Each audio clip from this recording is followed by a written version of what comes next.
na insekto na kung tawagin ng pamilya namin, datubang. Kapag dumapo sa'yo, naglalabas ng matinding aroma. Tapos bigla ka na lang mahihilo. Pero wag kang mag-alala dahil binigyan na kita ng paunang lunas. Kaya magiging maayos na yung kalagayan mo. At kung may tatanong mo kung bakit ang dami kong alam sa ganitong bagay, kagaya ng sinabi ko kay Mang Nestor, may lahi kami ng mga manggagamot. At sa katunayan, gusto ngang matuto ng tatay mo kaya tuturuan ko siya. Mapapadalas yung pagpunta ko dito sa bahay mo.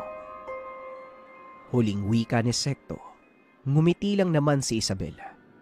At magmula ng araw na yun, palagi nang pumupunta si Sekto sa kanilang tahanan upang turuan ang kanyang ama.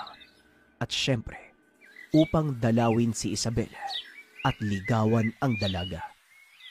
Naging masaya ang ugnayan ni Isabel sa kanya. Unti-unting nahuhulog ang loob ng dalaga. Ngunit ang kanyang ipinagtataka. Bigla na lang siyang natutulala kung paminsan. At parang nararamdaman niya na merong mali sa mga nagaganap. Dahil kasabay ng lahat ng ito, hindi niya na naramdaman yung taong palaging nagmamasid sa kanya.